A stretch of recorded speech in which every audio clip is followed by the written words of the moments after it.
An outlaw's worst nightmare isn't the law marshal or the hangman's noose. It's crossing paths with someone who has nothing left to lose, but the one thing they're determined to protect. In the sun-scorched expanse of Arizona's superstition, mountains, Eleanor Ellie Blackwood was about to teach the notorious rattlesnake gang a lesson they'd never forget, if they survived long enough to remember it. Before we jump back in, tell us where you're tuning in from, and if this story touches you, make sure you're subscribed, because tomorrow I've saved something extra special for you. The summer heat shimmered across the dusty trail as Ellie perched atop the driver's bench of the Copper Canyon Stagecoach, her weathered hands resting lightly on the reins. At 36, the fine lines around her eyes told stories of both joy and hardship. But it was the unflinching gaze beneath the brim of her worn Stetson that revealed her true character. From a distance, she might have passed for any stagecoach driver, wiry, resilient, perhaps a little hardened by the brutal realities of frontier life. Nothing about her slight frame or quiet efficiency suggested anything extraordinary. Nothing, that is, except the intricately engraved Colt revolver that never strayed far from her hip.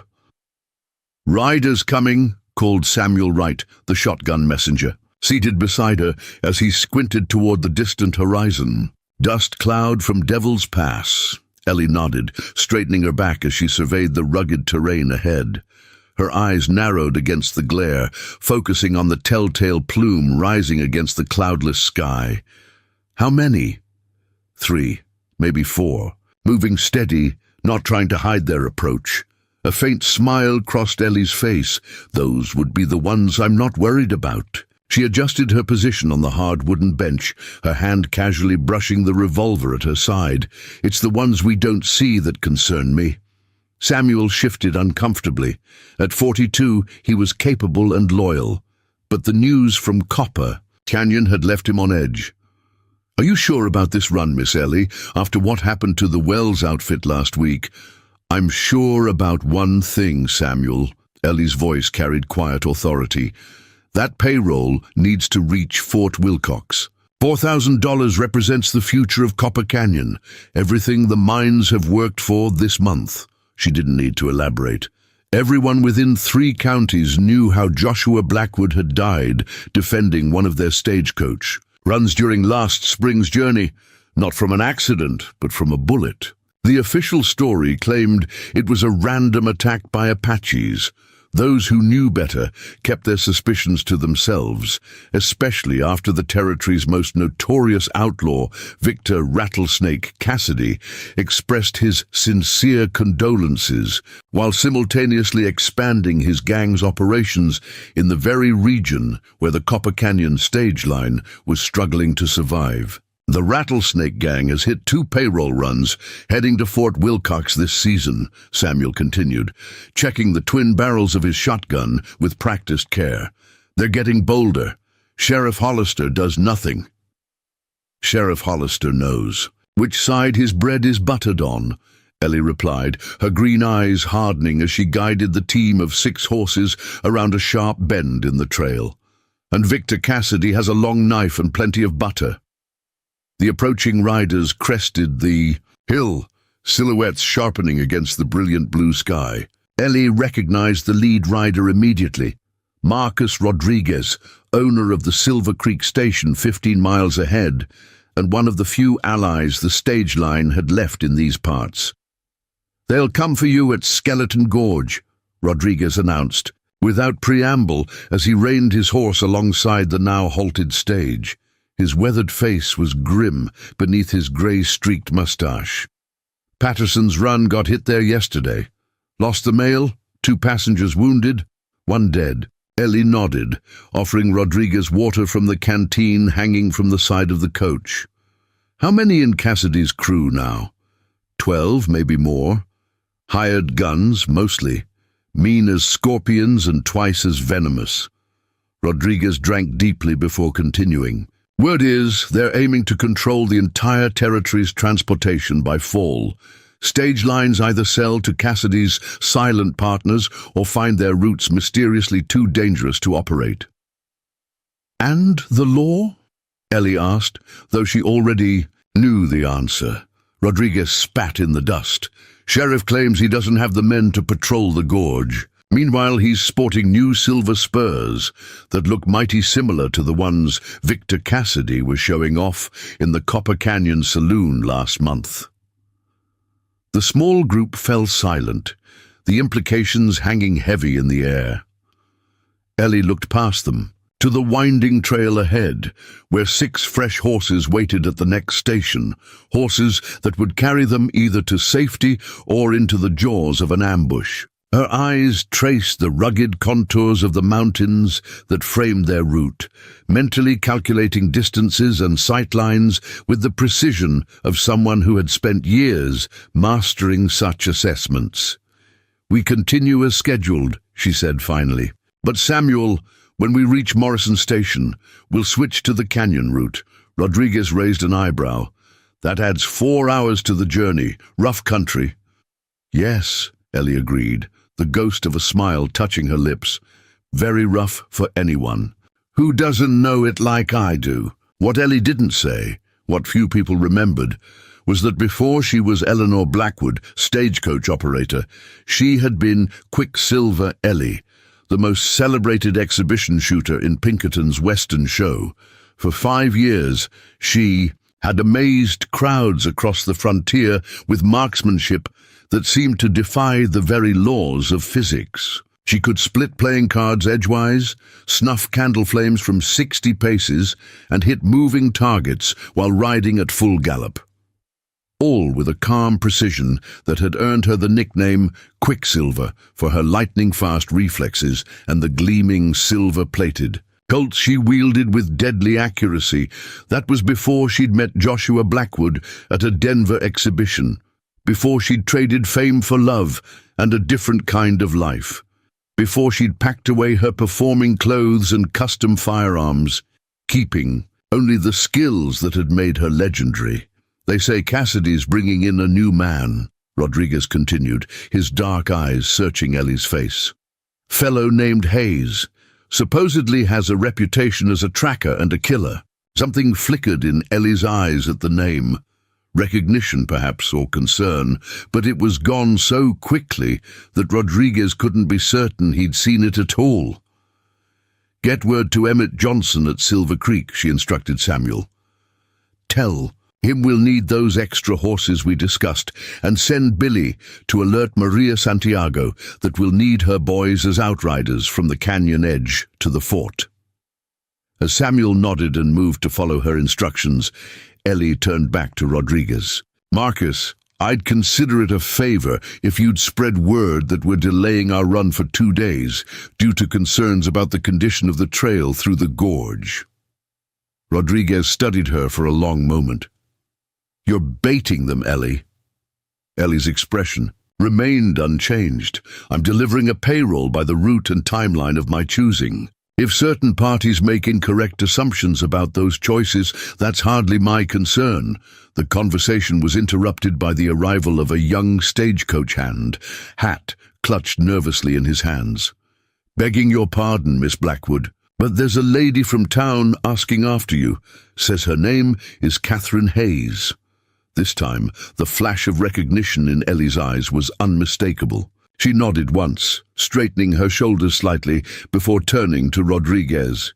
"You'll excuse me, Marcus. It seems I have an unexpected visitor." As Ellie climbed down from the driver's bench, Rodriguez turned to Samuel with a puzzled expression.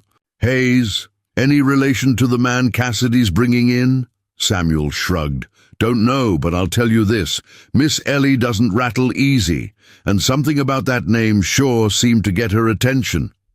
Inside the small, dusty way station, Ellie found a slender woman in a modest traveling dress, waiting nervously near the ticket counter. Though approaching 30, Catherine Hayes retained the refined bearing of her Eastern upbringing, her chestnut hair neatly pinned beneath a practical hat.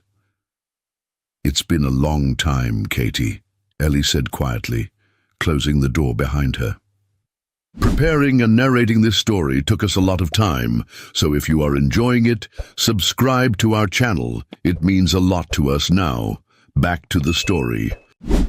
Catherine turned, her blue eyes widening slightly as she took in the woman before her. Eleanor Bradford. They said you'd married a stagecoach operator, but I scarcely believed it. It's Blackwood now, Ellie corrected. Has been for 8 years.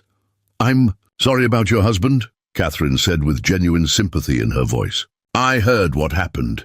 Ellie inclined her head slightly in acknowledgement, but didn't respond directly.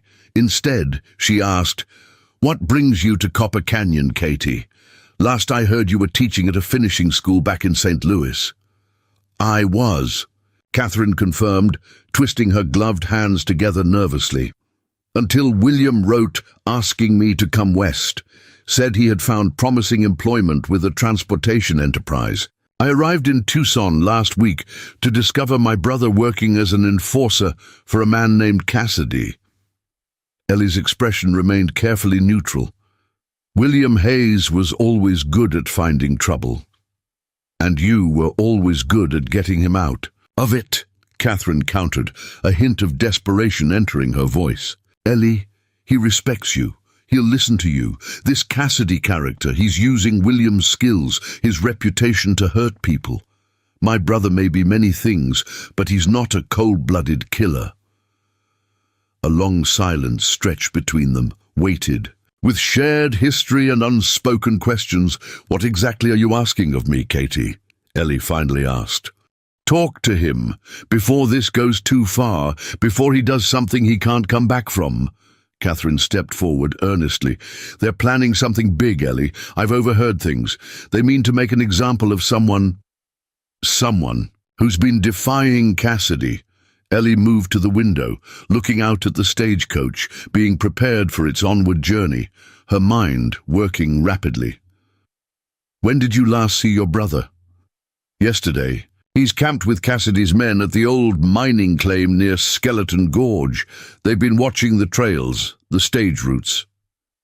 Catherine hesitated before adding, He asked about you when he heard where I was headed.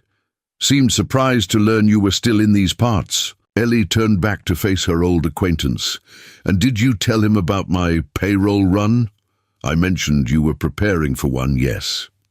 Catherine's eyes widened suddenly as she realized the implication. Then William Hayes and I will have a long overdue reunion, Ellie finished, her voice carrying a steely calm that made Catherine take an involuntary step backward. Thank you for the warning, Katie. You're welcome to stay at the station. The trails aren't safe after dark. You don't seem concerned, Catherine observed, studying Ellie with growing confusion.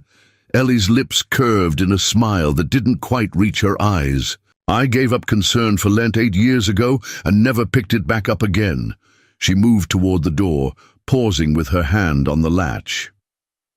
One more thing, Katie.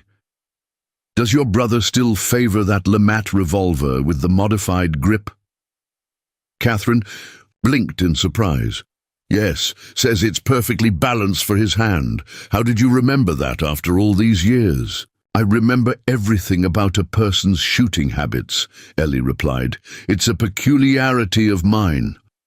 Outside, the afternoon sun cast long shadows across the dusty yard as Ellie strode purposefully toward the storage barn.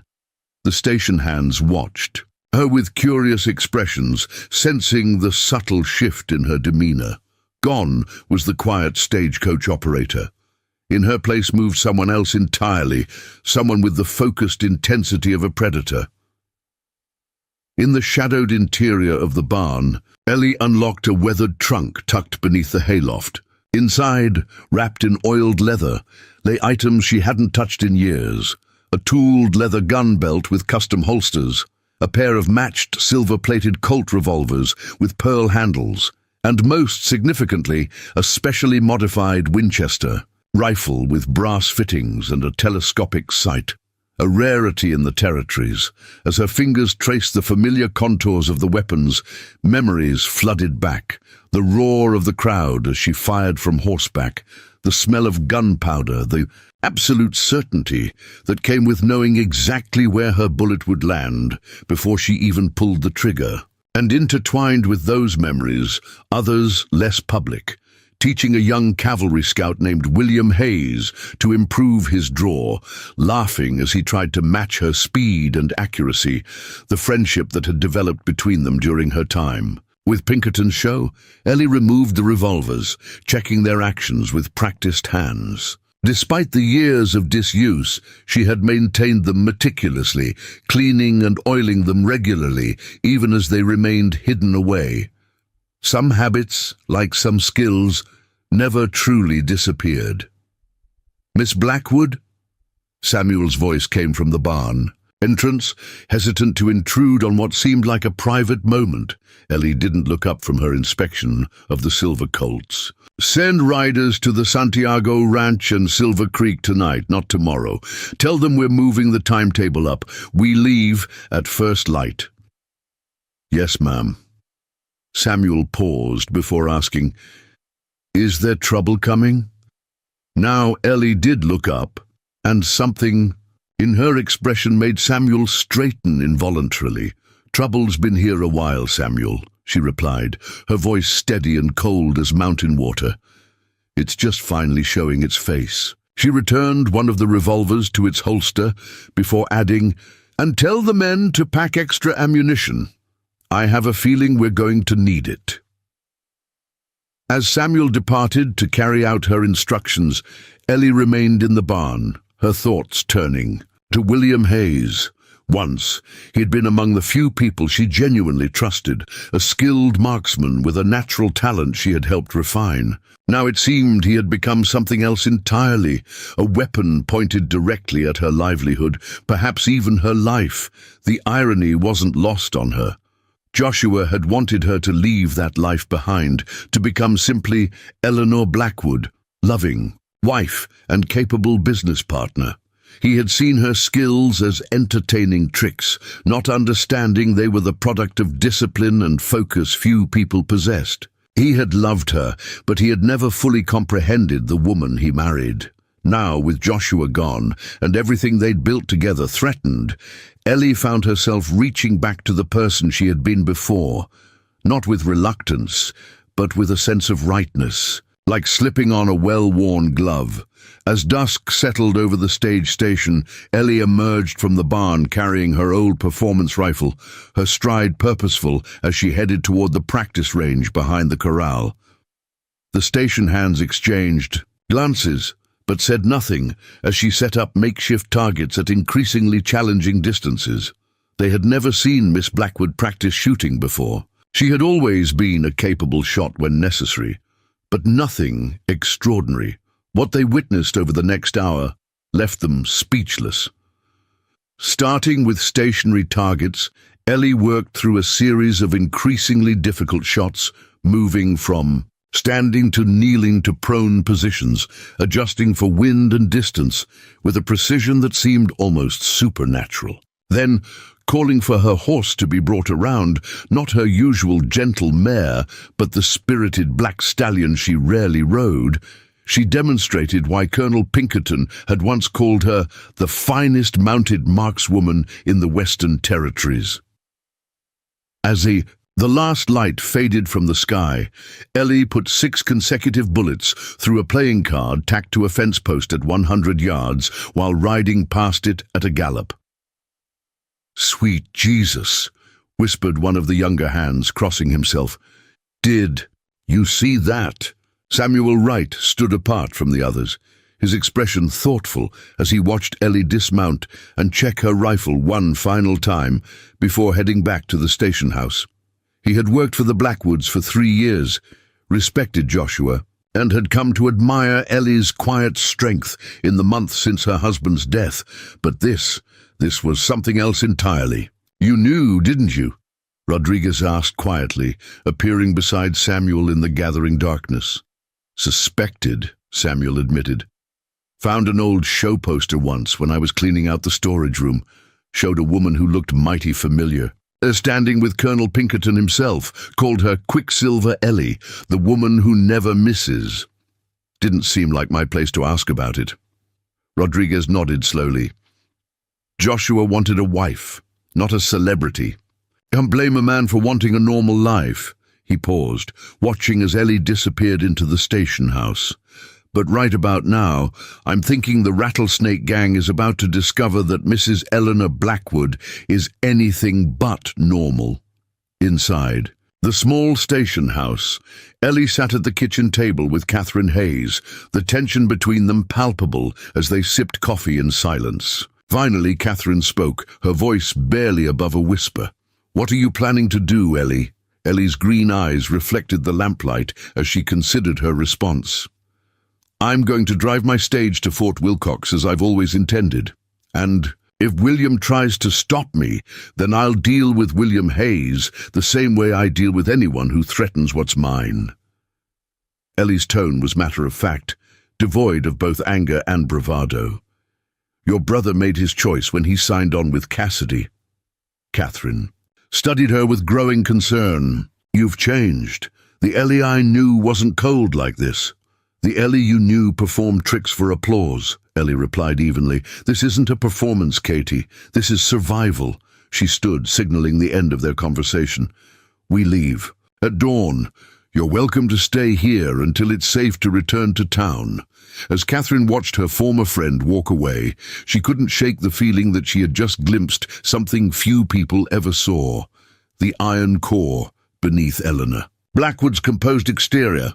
In that moment, despite her concern for her brother, Catherine found herself almost pitying the Rattlesnake Gang. They had no idea what they were riding into. Dawn broke over the Superstition Mountains in a blaze of crimson and gold, painting the jagged peaks with fire. Ellie stood on the porch of the way station, watching as her team prepared the stagecoach for departure. The routine was familiar. Luggage secured, horses checked, weapons loaded, but there was nothing routine about this particular journey. Today's run would either secure the future of the Copper Canyon stage line or mark its bloody end. She wore her usual practical attire, canvas trousers, a weathered riding jacket and sturdy boots, but beneath the jacket, the silver-plated Colts now nestled in their custom holsters.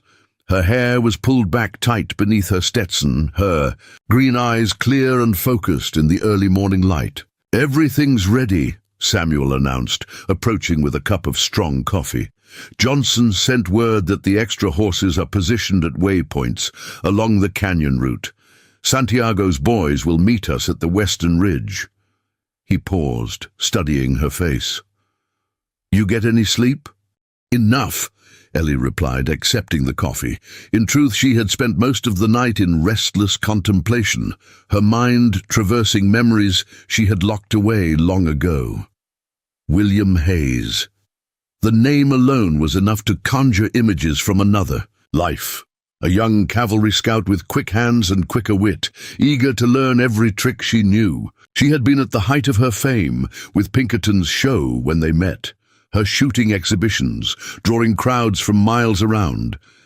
Hayes had been assigned as military liaison during their Denver engagement. "Miss Bradford?" The voice had been hesitant, deferential. Ellie looked up from adjusting her custom Colts to find a young man in cavalry blues standing at the entrance to her tent. His posture was military rigid, but his eyes held the unmistakable gleam of excitement.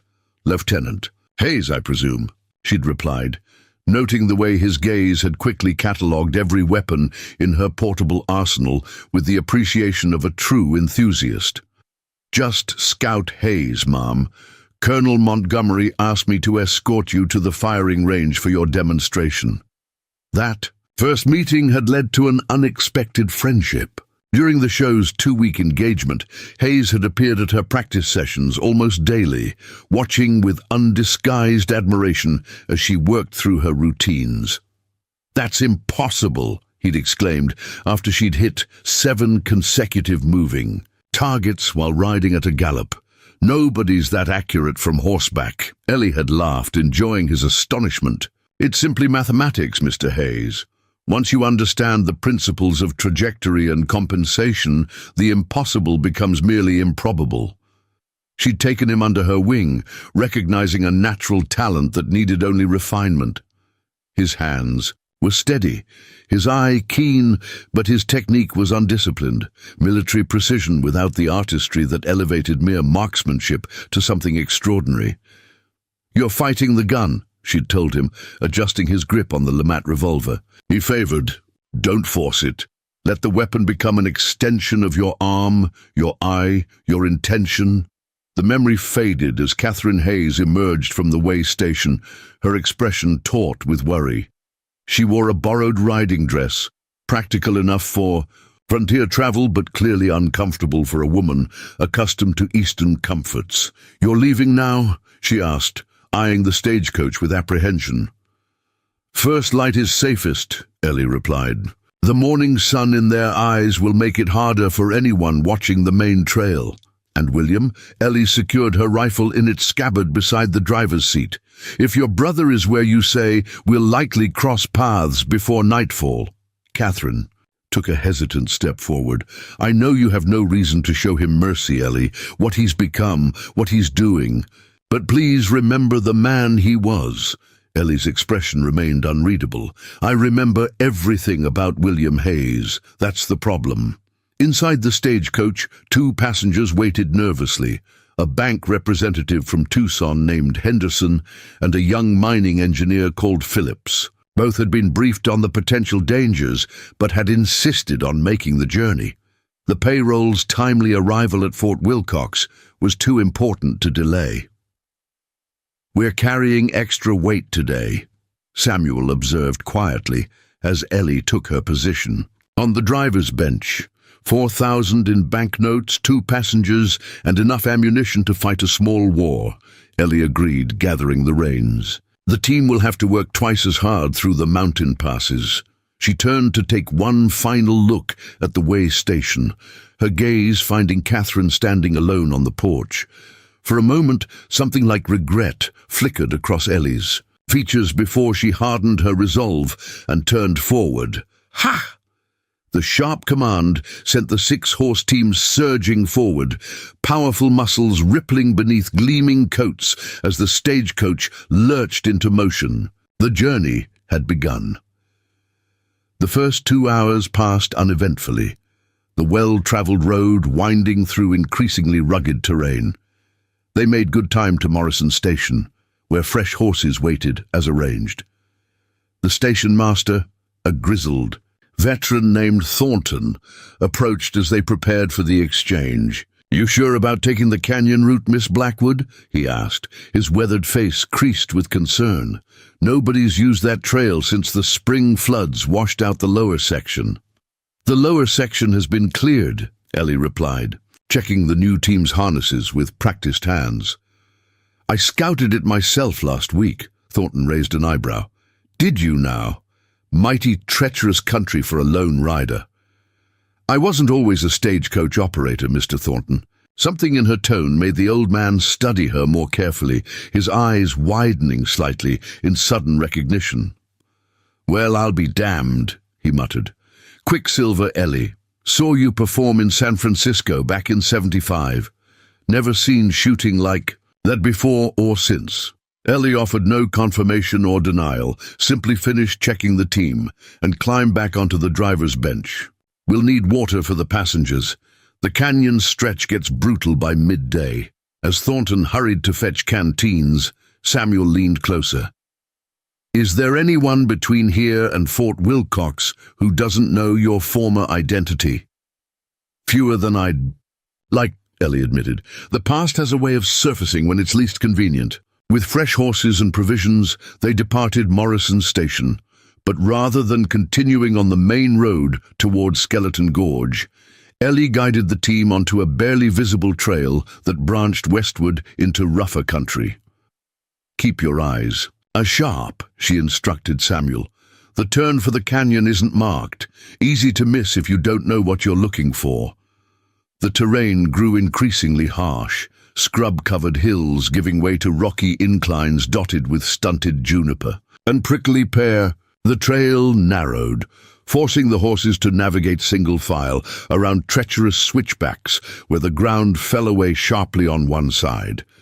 Not exactly stage-friendly country, Samuel observed, bracing himself as the coach lurched over a particularly rough patch.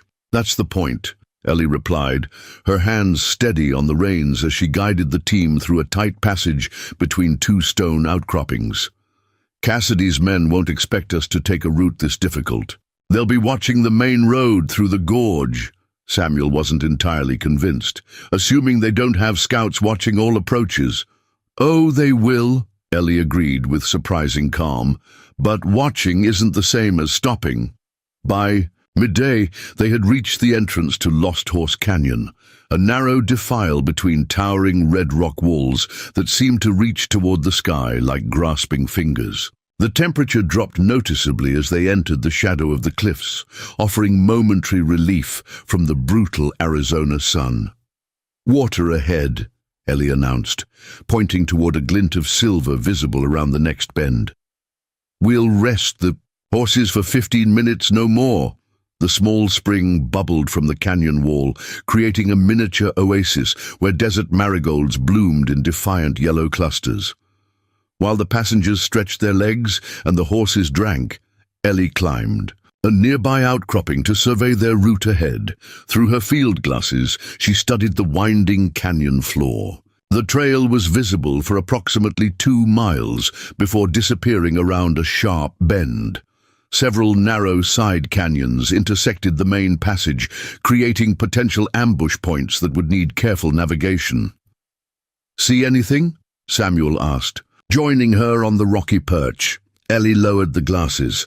"Nothing obvious, but this canyon has 100 places to hide a small army if you know its secrets." "And do you know its secrets?" A ghost of a smile touched her lips. "More than most. My father trapped these canyons for 15 years before the mining companies moved in. He taught me every trail and hideaway from here to the Mogollon Rim." This revelation surprised Samuel. "I didn't know your family was from these parts. There's a lot you don't know about me, Samuel." Ellie's voice carried no rebuke, merely statement of fact. "Some of it might keep us alive today." When they resumed their journey, Ellie maintained a slower pace, her eyes constantly scanning the canyon walls for signs of movement.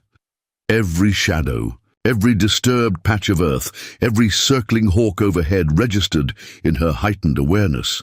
2 miles in, she abruptly pulled the team to a halt. "What is it?" Samuel asked, instantly alert, his shotgun ready. Ellie didn't answer immediately, her gaze fixed on something ahead.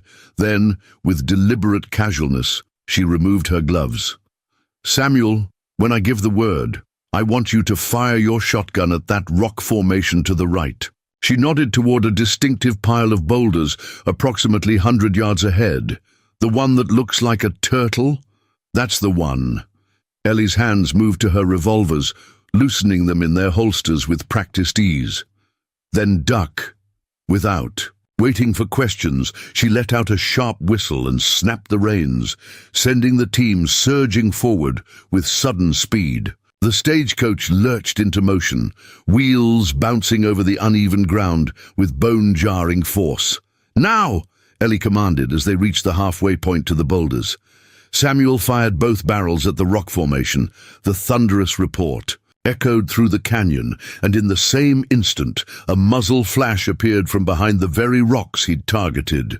A bullet whined past, missing the driver's bench by inches. Ellie's response was immediate and lethal. Even as the coach rocked violently beneath her, she drew and fired in one fluid motion. A cry of pain followed her shot, then a man tumbled from behind the rocks, clutching his shoulder. "Look out," Ellie explained tersely, keeping the team at a full gallop despite the dangerous terrain. "Cassidy's advance scout." "How did you know?" Samuel demanded, hastily reloading his shotgun. "Disturbed gravel at the base of the formation, fresh cigarette smoke on the breeze." Ellie's eyes never stopped scanning their surroundings even as she spoke. "And he was wearing cavalry boots, standard issue, like the ones William Hayes always preferred." They thundered deeper into the canyon, leaving the wounded scout behind. The walls narrowed further, closing in like the jaws of some prehistoric beast, casting deep shadows across the trail. Think he was alone? Samuel asked. No, Ellie replied grimly. He'll have sent word already. They know we've taken the canyon. En route, the stagecoach rounded another bend, and Ellie immediately pulled the team to a halt. Ahead, the canyon opened into a small circular basin where several side canyons converged like spokes on a wheel. The main trail continued through the far side, but to reach it they would have to cross completely exposed ground with no cover. I don't like it, Samuel muttered, surveying the basin. Perfect killing ground. Ellie nodded, her expression thoughtful as she studied each of the side canyons. We're not going through it. She pointed to a narrow crevice barely visible in the eastern wall. We're going around it. Samuel squinted at the indicated passage. That's not wide enough for a coach. It is if you know how to handle one, Ellie countered, already guiding the team toward the seemingly impossible route. My father used to run medical supplies to the Chiricahua settlements through here during the smallpox outbreak. The army blockaded the main trails, but they never found this one. As they approached the hidden passage, its true dimensions became apparent. While narrow, it was indeed just wide enough for a stagecoach, provided the driver maintained perfect control, and the horses didn't panic in the confined space. The passengers won't like this, Samuel warned. They'll like getting shot even less, Ellie replied, bringing the team to a halt before the entrance. She climbed down and walked to the coach door. Gentlemen, she addressed the wide-eyed passengers, we're taking an alternate route that may be somewhat uncomfortable. I need you to remain absolutely still and silent until we clear the passage. Henderson, the bank representative, peered out at the narrow crevice with obvious alarm. That's not a route. That's a death trap. No, sir, Ellie corrected calmly. The death trap is the basin ahead, where at least 6 of Cassidy's men are waiting. To separate you from that payroll you're guarding. She held his gaze until he looked away. Now, shall we proceed? With reluctant nods from both passengers, Ellie returned to the driver's bench. She took a deep breath, centering herself as she had before every shooting exhibition in her former life. Samuel, walk alongside the lead horses. Keep them calm. I'll handle the rest. With infinite precision, Ellie guided the team into the narrow passage. The walls rose sheer on either side, so close that the coach's wheels left paint scrapes on. The stone. Every inch required perfect control. The slightest miscalculation would wedge the coach tight or snap an axle. Inside, the passengers held their breath. Outside, Samuel murmured soothingly to the nervous lead horses as they picked their way forward. And on the driver's bench, Ellie became a statue of concentration, her hands making minute adjustments to the reins with the same steady precision that had once guided bullets to seemingly impossible targets. The passage twisted for nearly a quarter mile before gradually widening. When they finally emerged on the other side, they found themselves on a little used trail that rejoined the main canyon route beyond the basin. That, Samuel declared with undisguised admiration as he climbed back aboard, was a feat of driving I never thought to witness. Ellie allowed herself a brief smile. Let's hope it bought us some time. We still have the most dangerous stretch ahead. As if to punctuate her statement, the distant crack of a rifle echoed through the canyon, followed by the unmistakable sound of multiple horses approaching at speed. "Get down!" Ellie shouted, yanking the reins hard to the right as rifle fire erupted from the canyon rim above. The stagecoach lurched violently, wheels skidding on loose gravel as it veered toward a cluster of massive boulders that offered partial cover. 3 riders had appeared on the ridge, silhouetted against the harsh midday sky. Their rifles cracked in rapid succession, bullets kicking up dust inches from the racing coach. These weren't random shots. They were tactical, aimed at the team's lead horses rather than the passengers or driver. They're trying to stop us, not kill us, Samuel observed grimly, returning fire with his shotgun, though the range was far too great for any real effect. Cassidy wants the payroll intact, Ellie confirmed, her voice steady despite the chaos. She guided the frightened horses behind the cover of the boulders, giving them a momentary reprieve from the gunfire.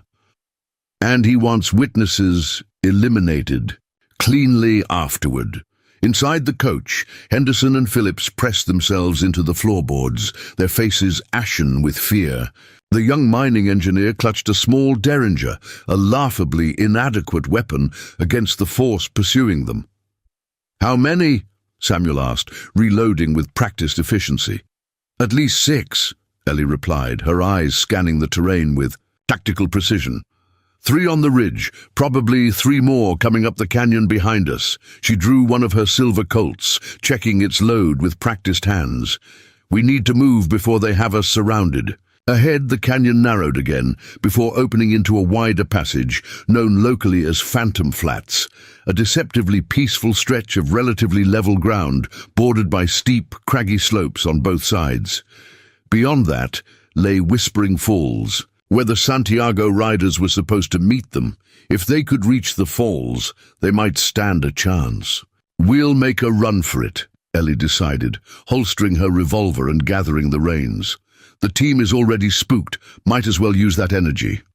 When I give the word, fire both barrels at the ridge to our left, then hold on." Samuel nodded grimly, positioning himself for maximum stability. "Now!" Ellie commanded, simultaneously cracking her whip above the team's heads. The horses surged forward with explosive energy as Samuel's shotgun boomed, sending the ridge shooters momentarily scrambling for cover. The stagecoach burst from behind the boulders at full speed, wheels bouncing dangerously over the uneven ground. Ellie stood half-crouched on the driver's bench, her body moving in perfect sync with the coach's violent motion, her hands making constant micro-adjustments to the reins. Bullets whined past as the ridge shooters recovered and resumed fire, but the coach's speed and Ellie's unpredictable steering made them difficult targets.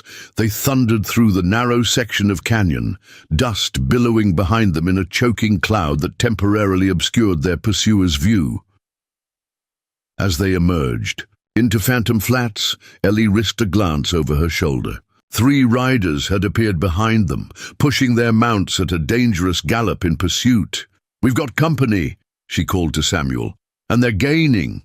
Samuel twisted to look, his expression hardening. "That's Ben Tucker in the lead, Cassidy's demolition man, known for blowing stagecoaches to splinters when they don't cooperate." The distance between them was closing rapidly. The stagecoach, burdened with passengers and payroll, couldn't match the speed of unencumbered riders on fresh horses. Ellie knew they wouldn't reach Whispering Falls before being overtaken. Time for a strategic stand. Ahead, a massive fallen cottonwood lay across half the canyon floor, creating a natural barricade that would force them to slow. Instead of avoiding it, Ellie drove directly toward it.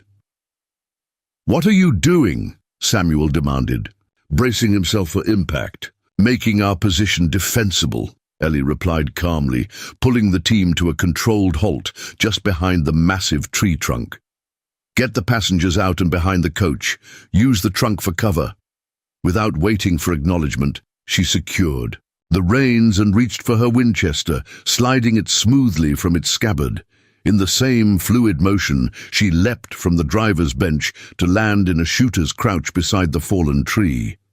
Samuel hustled the terrified passengers out, positioning them in the relative safety between the coach's sturdy frame and the natural barricade of the tree trunk. Henderson clutched the payroll satchel to his chest like a shield, while Phillips finally found enough courage to chamber a round in his derringer. "Stay down," Ellie instructed them. "No matter what happens, do not break cover unless I expressly tell you to." The 3 pursuers had slowed their approach, clearly surprised by the defenders' deliberate stand. They halted just beyond effective shotgun range, conferring briefly before spreading out in a loose semicircle. Tucker, a burly man with a distinctive red beard, called out with mocking confidence, "You're outgunned and outnumbered, lady.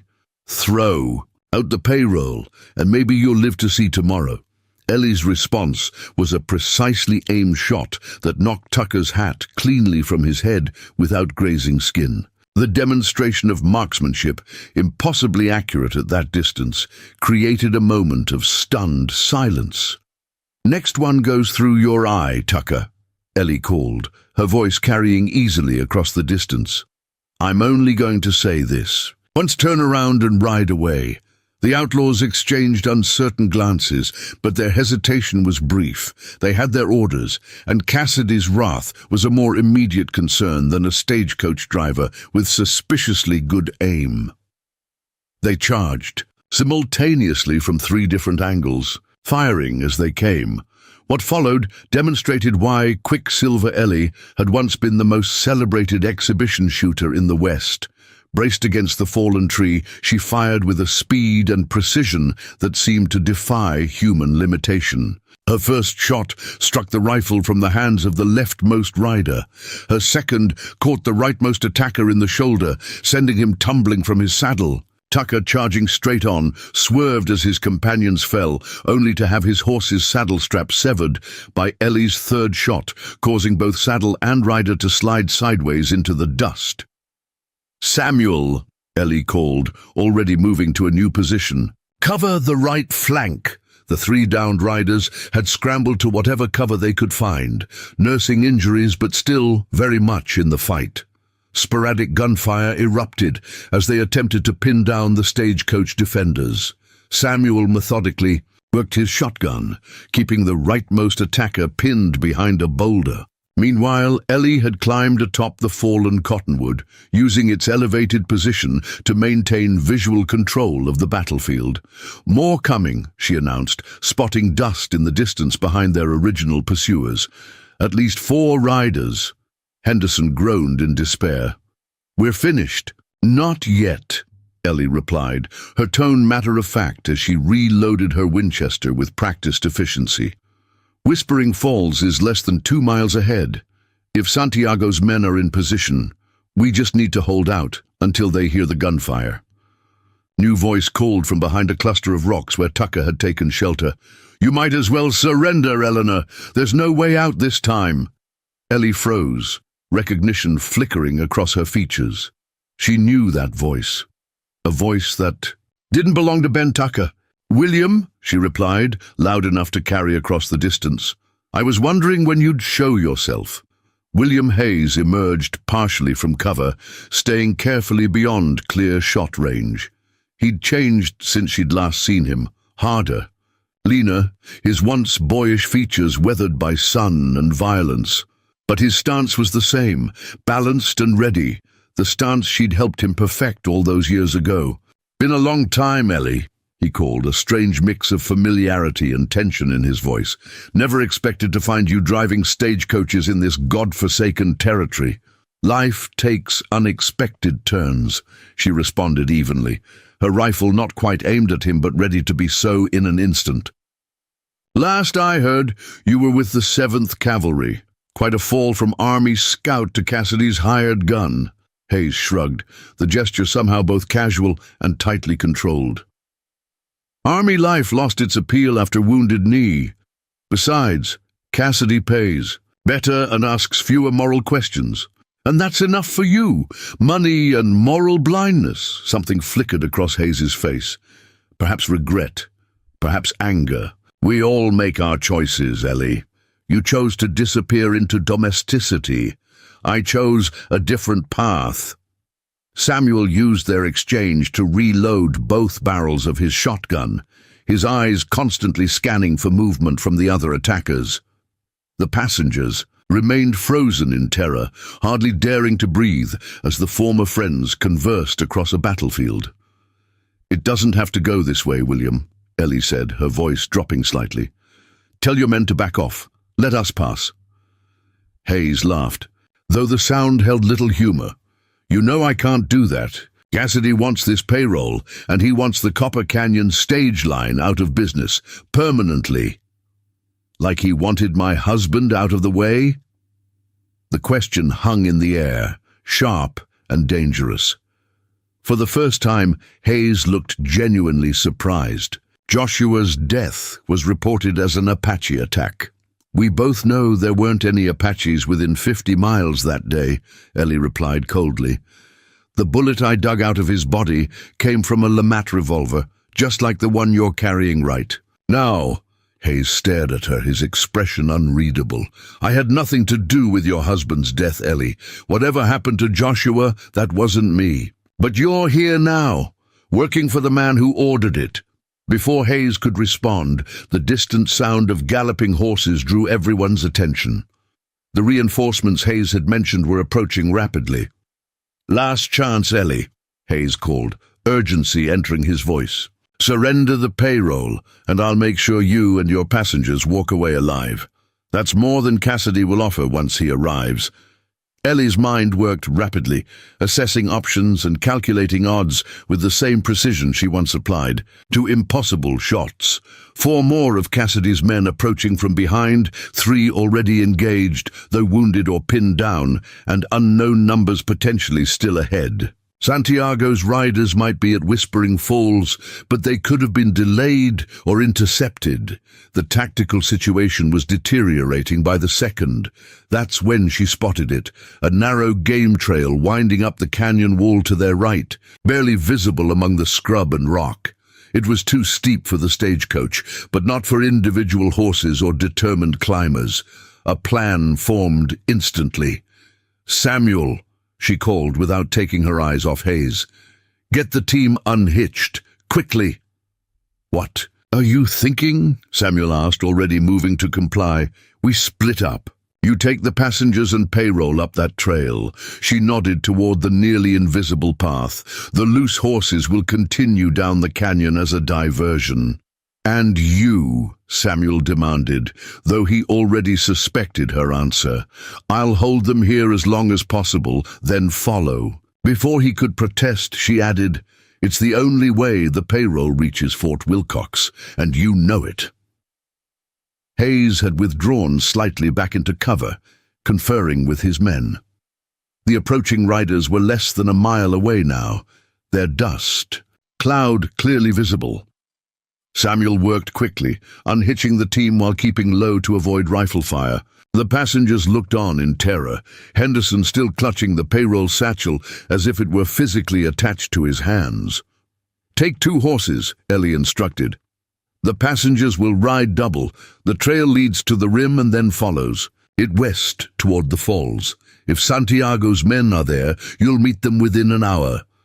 What about you? Phillips, the young engineer, asked, finding his voice at last. I'll keep them occupied, Ellie replied, her tone making it clear the matter wasn't up for discussion. Samuel finished unhitching the team and selected the 2 strongest horses. They're coming back into position, he warned, nodding toward the rocks where Hayes and his men had taken cover. Whatever you're planning, do it now. Ellie nodded, then suddenly stood fully exposed atop the fallen tree. Hayes, she called, let's talk terms. The unexpected move caught everyone by surprise, her own companions as much as the attackers. Hayes cautiously emerged from cover, his hand hovering near his holstered Lamat. What terms? He called back, suspicion evident in his stance. I want safe passage for my passengers. They're not part of this fight. While Hayes considered this, Samuel was quietly helping Henderson and Phillips mount 2 of the horses. The other 4 horses waited nervously, still harnessed together but detached from the coach. The passengers can go, Hayes conceded after a moment, but the payroll stays, and so do you. The payroll is my responsibility, Ellie countered, deliberately, keeping Hayes's attention focused on her. Behind her, Samuel and the passengers were beginning their careful ascent up the nearly invisible trail, moving slowly to avoid dislodging rocks that might give away their escape. Your responsibility will get you killed, Hayes replied, stepping further into the open as the reinforcements drew nearer.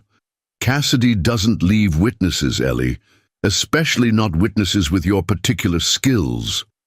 Afraid I might be able to identify Joshua's killer. Ellie's voice carried a sharp edge that made Hayes flinch almost imperceptibly.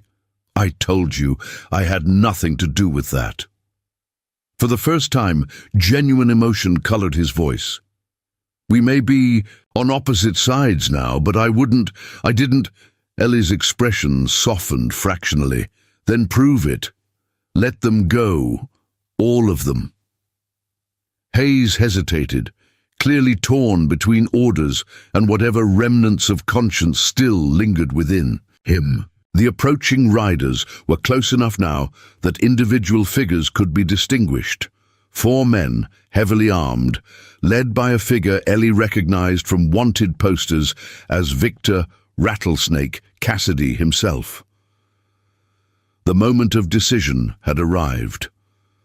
With lightning speed, Ellie drew both silver Colts and fired simultaneously, not at Hayes or his men, but at the rocks above them, sending a cascade of debris that temporarily forced them back into cover.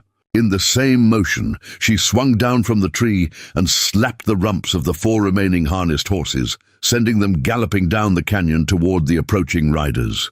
Chaos erupted as expected. The oncoming riders had to swerve wildly to avoid colliding with the panicked Stagecoach team. Hayes and his men, recovering from the stone shower, emerged to find Ellie already racing toward the canyon wall, zigzagging to make herself a difficult target. "Stop her!" Hayes shouted, raising his limat.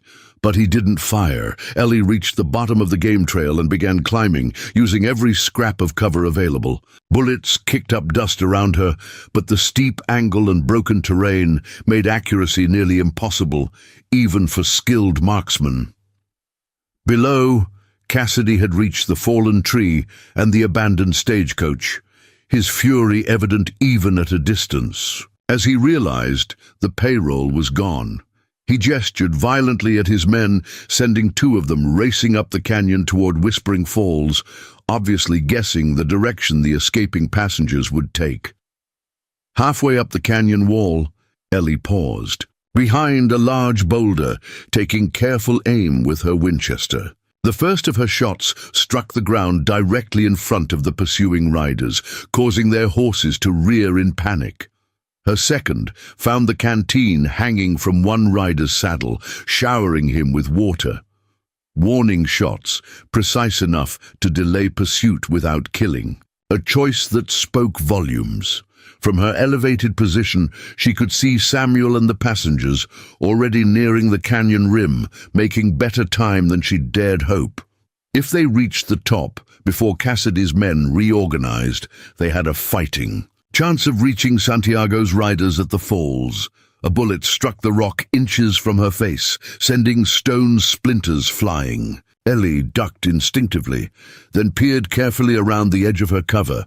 Hayes had worked his way to the base of the game trail, his Lamat revolver trained upward. Their eyes met across the distance, a moment of connection amid the chaos. "You missed," Ellie called, a statement rather than a question.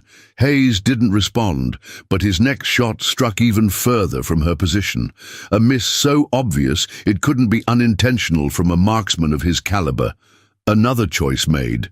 Behind him, Cassidy was shouting orders, organizing his remaining men for a coordinated assault up the canyon wall. They would reach her position within minutes.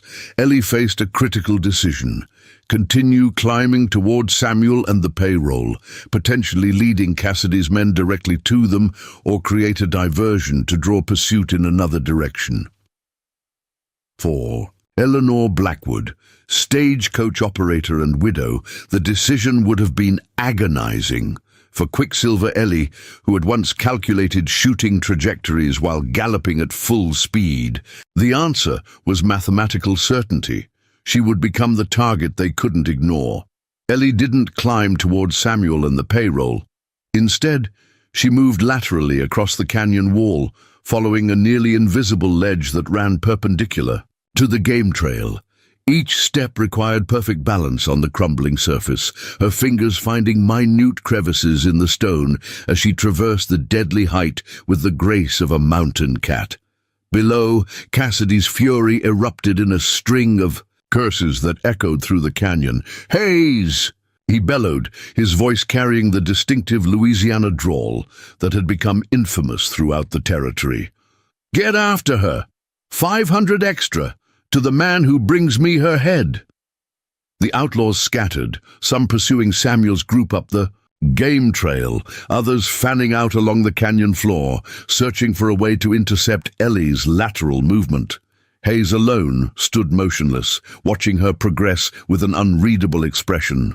"She's heading for Sidewinder Pass," one of the men shouted, pointing toward a narrow gap in the eastern canyon wall. "We can cut her off at the other side." The information galvanized Cassidy. "Tucker, Jenkins, take the south entrance. Hayes, you know these mountains. Get to the northern exit before she does." Hayes hesitated only a moment before mounting his horse. "She won't make it through alive," he said, his voice carefully controlled. "Sidewinder is a death trap this time of year." "Then I'll toast her memory over dinner," Cassidy replied with a cruel smile.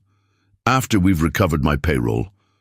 As Hayes and two others galloped away to circle around to the pass's northern exit, Cassidy turned his attention to the abandoned stagecoach. He examined it methodically, his movements betraying the calculating mind that had built the territory's most successful criminal enterprise. "The payroll's gone," he concluded, kicking the coach's wheel in frustration. "She's creating a diversion while the money moves elsewhere." "Want us to forget her and go after the main group?" asked a squat, heavily scarred man who served as Cassidy's lieutenant. Cassidy's eyes narrowed as he stared in the direction Ellie had disappeared. "No, the woman is the real threat. Without her, the others are just men with money, easily handled." He mounted his horse with fluid grace, belying his 40 years. "Besides, I've got unfinished business with the widow Blackwood. She belongs to me now." He spurred his horse forward, following the men already in pursuit. Behind him, the stagecoach sat abandoned in the afternoon sun, its presence a silent testament to plans gone awry and promises unfulfilled. Ellie reached Sidewinder Pass just as the first drops of rain began to fall. The narrow ravine sliced through a massive sandstone formation, creating a winding corridor barely wide enough for a single rider in most places. Its name derived from both its serpentine path and the abundance of diamondback rattlesnakes that made their home among its sun-warmed rocks.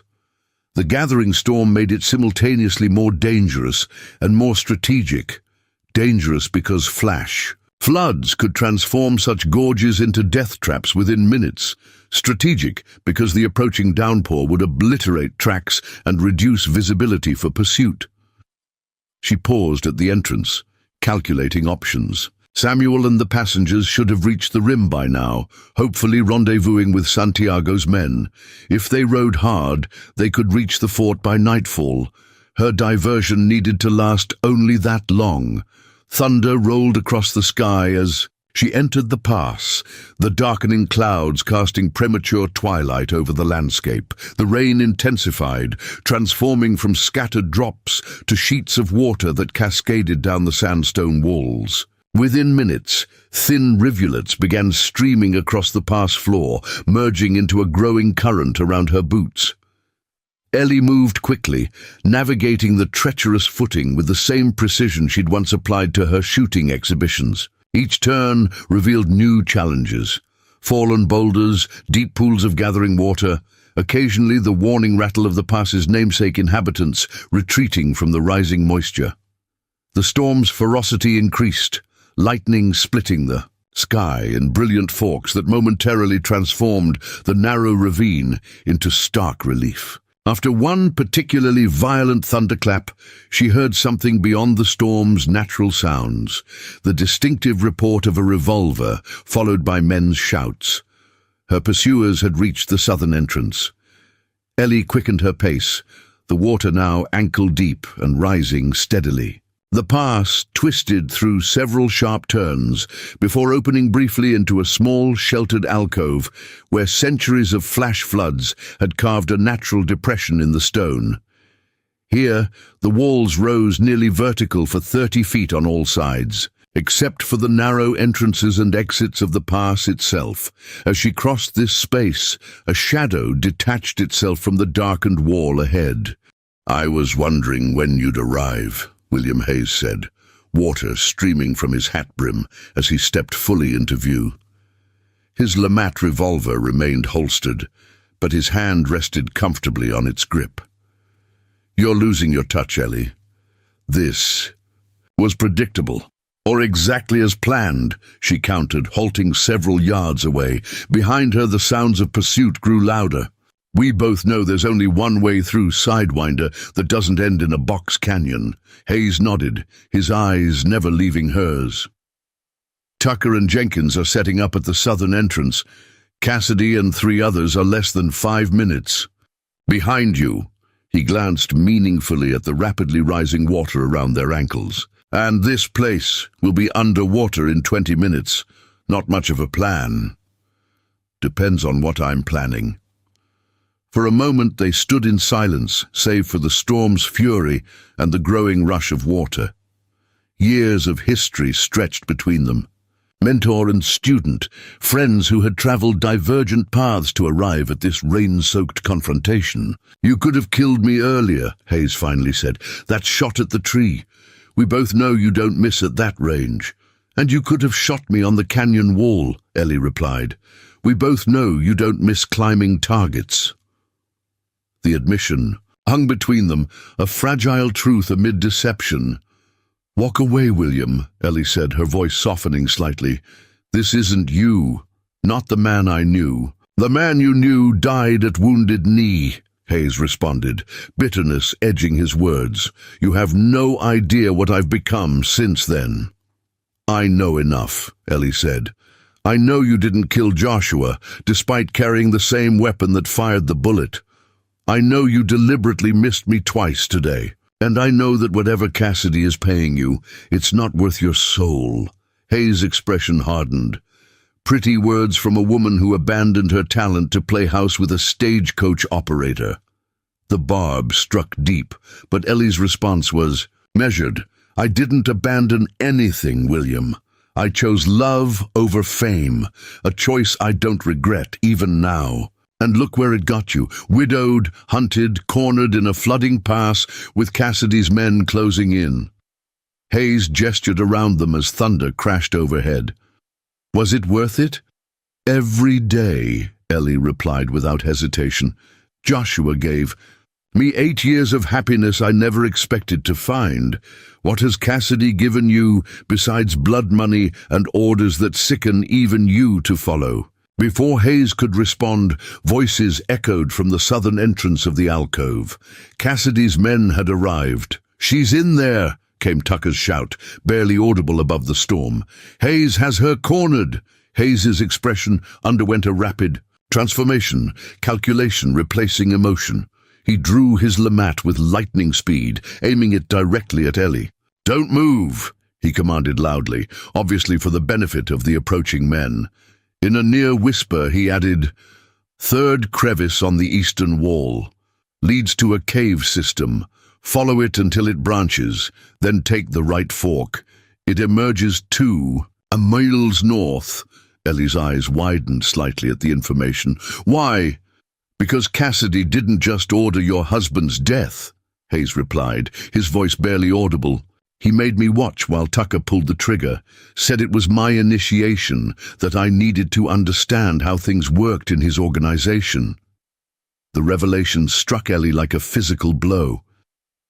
You saw who killed Joshua?" "I did more." "Then see it.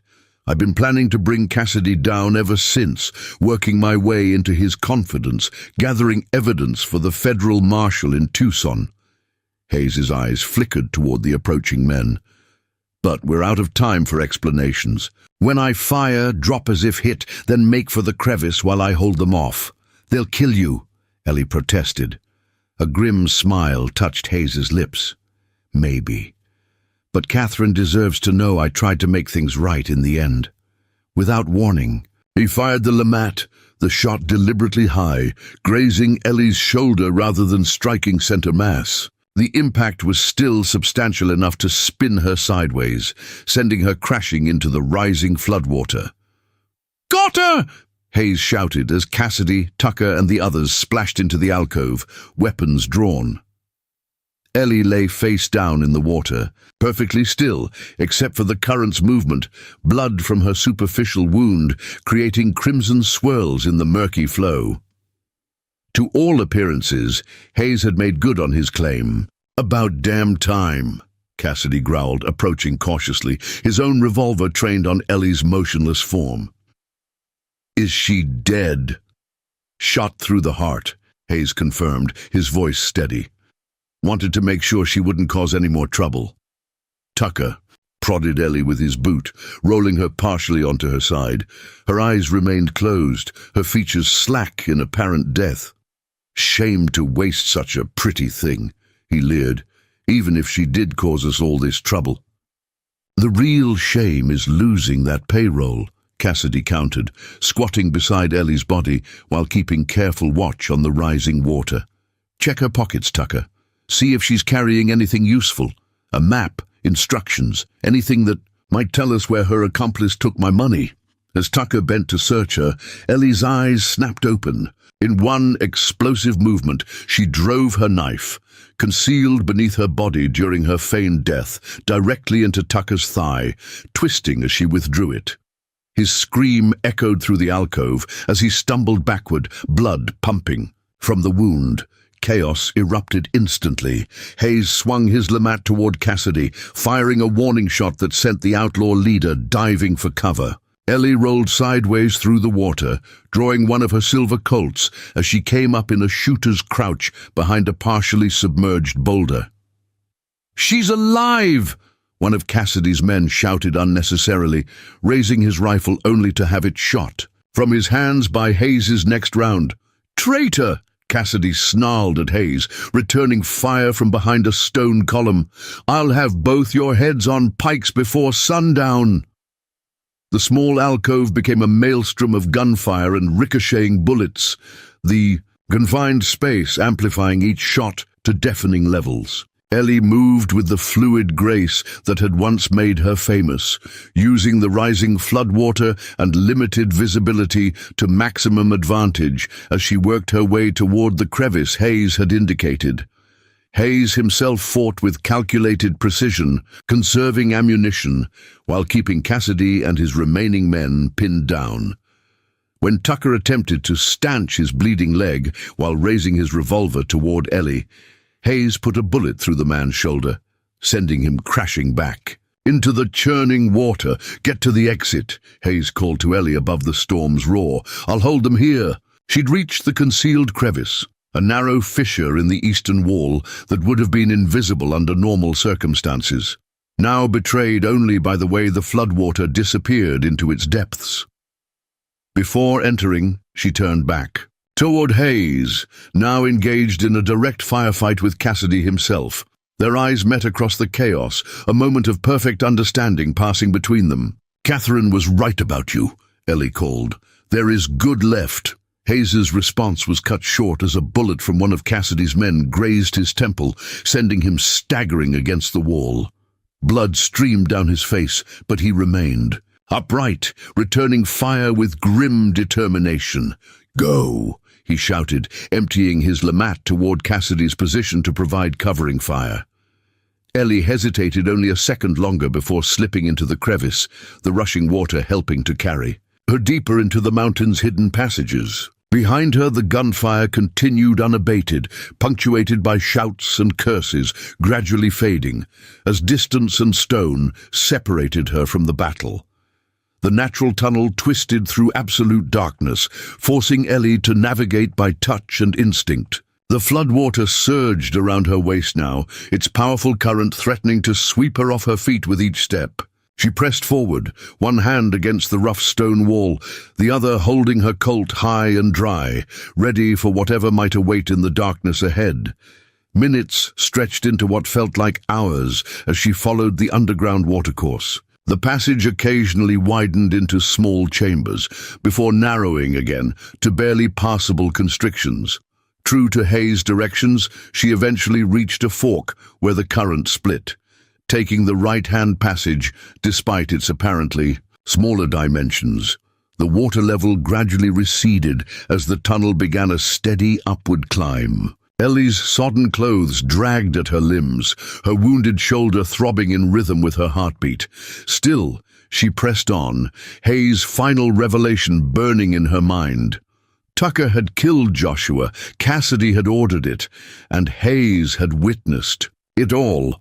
The knowledge transformed her exhaustion into renewed determination. If she could reach Fort Wilcox, find Samuel and the payroll, and bring back reinforcements, perhaps Hayes would still be alive, and together they could finally bring Cassidy to justice, if Hayes still lived. The image of blood streaming down, his face as bullets flew around him, was not encouraging. After what seemed an eternity, Ellie detected a change in the air, a freshness that suggested the passage was nearing its outlet. The darkness gradually yielded to a faint greyish illumination as she rounded a final bend to discover a narrow opening partially concealed by scrub brush and tumbled stones. The storm continued outside, but with diminished ferocity, the worst of its violence having passed during her underground journey. She emerged cautiously into the gathering dusk, finding herself on a rocky slope overlooking a small valley approximately 2 miles north of Sidewinder Pass, exactly as Hayes had indicated. From this vantage point, she could see the pass's northern exit, where Cassidy's men had presumably left their horses. No movement was visible. Either they remained in the flooded alcove locked in battle with Hayes, or they had already departed, taking him dead or alive with them. Ellie checked her weapons, relieved to find that her precautions had kept both Colts serviceable despite the soaking. The Winchester, unfortunately, had been lost during her headlong flight through the underground passage, but the silver revolvers had never failed her when it mattered most. She oriented herself using the distant peaks of the superstitions, quickly, establishing her position relative to the route Samuel would have taken toward Fort Wilcox. If he and the passengers had encountered Santiago's riders, they would be approximately 5 miles northwest by now, likely making camp for the night rather than risking the treacherous mountain trails in darkness. Ellie faced a decision. Attempt to rejoin Samuel and ensure the payroll's safe delivery, or return to Sidewinder Pass to learn Hayes' fate and potentially confront Cassidy directly. The strategic choice was clear. The payroll represented Copper Canyon's future and justified any personal sacrifice to secure it. But strategy wasn't the only factor at play. Hayes had risked everything to give her this chance, to reveal the truth about Joshua's death after years of carrying that burden alone. He had, in his own complicated way, attempted redemption. Leaving him to Cassidy's mercy, if such a thing existed, felt like betrayal. As twilight deepened around her, Ellie made her choice. It wasn't the decision Eleanor Blackwood, dutiful Stagecoach operator, would have made. It was the decision of Quicksilver Ellie, who never abandoned a partner in danger, who never left unfinished business behind. She would find Hayes first. Whether to rescue him or avenge him remained to be seen. Then together, if possible, alone if necessary, she would ensure Cassidy never threatened anyone again. The storm's remnants cast a silvery sheen across the landscape as Ellie began making her way down the slope, moving with the quiet confidence of someone who had rediscovered her true purpose. In the darkness of the underground passage, something fundamental had shifted within her. The wall between Eleanor Blackwood and Quicksilver Ellie had dissolved completely, leaving not two separate identities but a single woman, fully integrated and tremendously dangerous. As she reached level ground, a distant flicker of light caught her attention. A campfire, partially sheltered beneath a rock overhang approximately a half-mile to the east. It could be travelers seeking refuge from the storm, or it could be Cassidy and his men. Only one way to find out. Ellie checked her revolvers one final time, then moved toward the light with the silent precision of a hunting cougar. Each step brought her closer to confrontation, closer to truth, closer to the reckoning that had been building since Joshua's body had cooled in her arms. 8 months earlier. The pieces were finally coming together, and this time, she wouldn't be caught unprepared.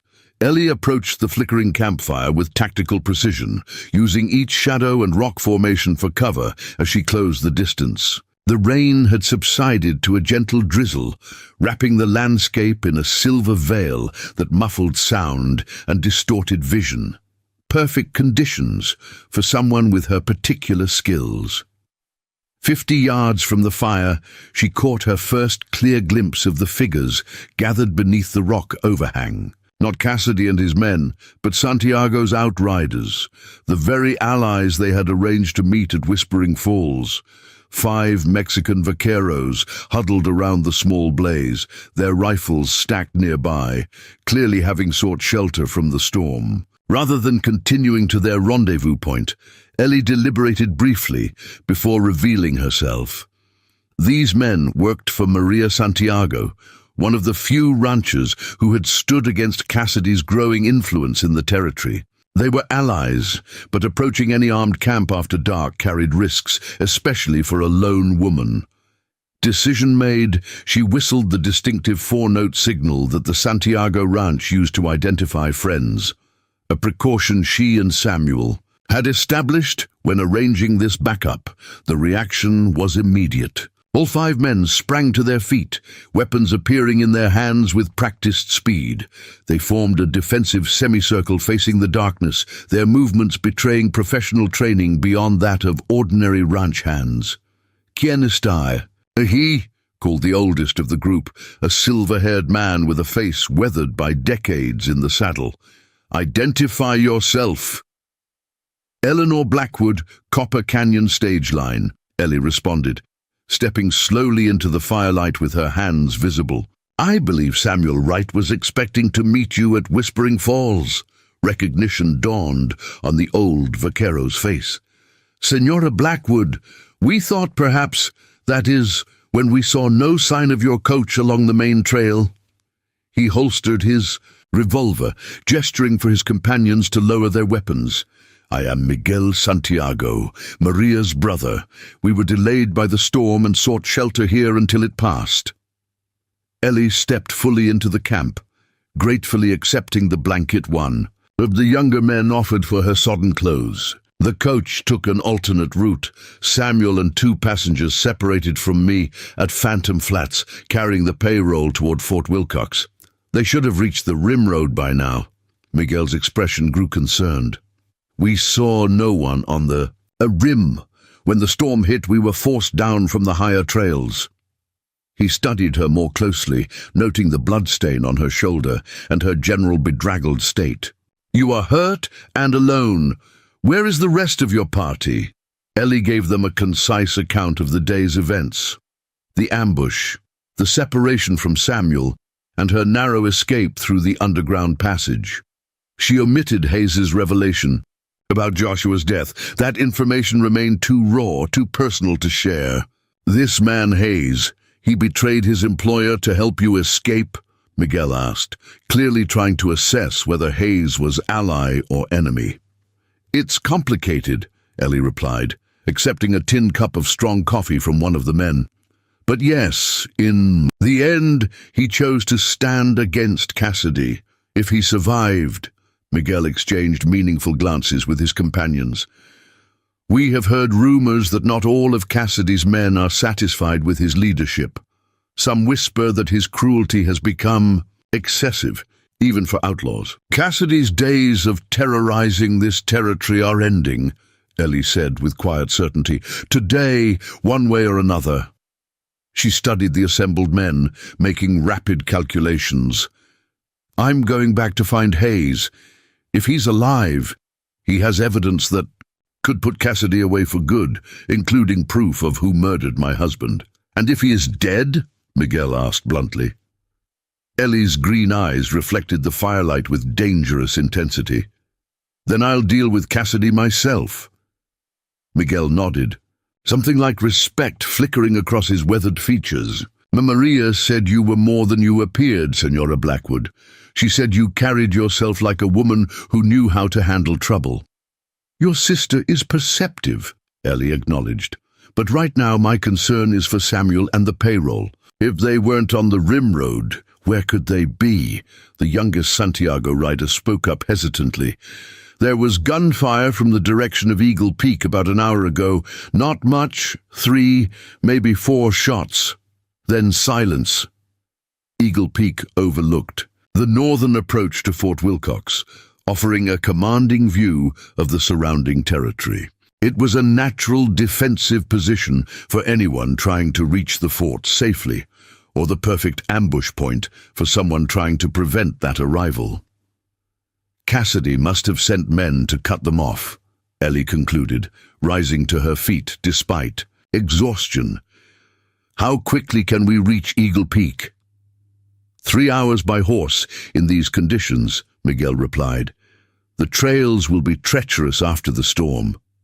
"We don't have 3 hours. Samuel and those passengers could be pinned down, wounded, or worse." Ellie's mind raced through alternatives, mapping the terrain in her memory. "What about Raven's Cut? Could we get through there?" The Santiago men exchanged surprised glances. "Raven's Cut is impassable," one of them objected. "The drop is over 60 feet. "Not with proper equipment and someone who knows how to use it," Ellie countered. "I've made the descent before. It would put us at the base of Eagle Peak in less than an hour." Miguel studied her with newfound curiosity. "You are full of surprises, Senora. Few locals would attempt Raven's Cut even in daylight and perfect conditions." He hesitated, then nodded decisively. "We have ropes in our gear. If you truly believe this is possible—" "I do," Ellie said simply. "But first, I need to borrow one of your horses for a quick scouting mission. I need to know if Hayes made it." Out of that alcove, Miguel issued rapid instructions in Spanish, and one of his men brought forward a sleek pinto mare. "Mariposa is swift and sure-footed. She will serve you well." He paused, then added more quietly, "If your friend Hayes survived, we will help him too. Maria has no love for Cassidy and his kind."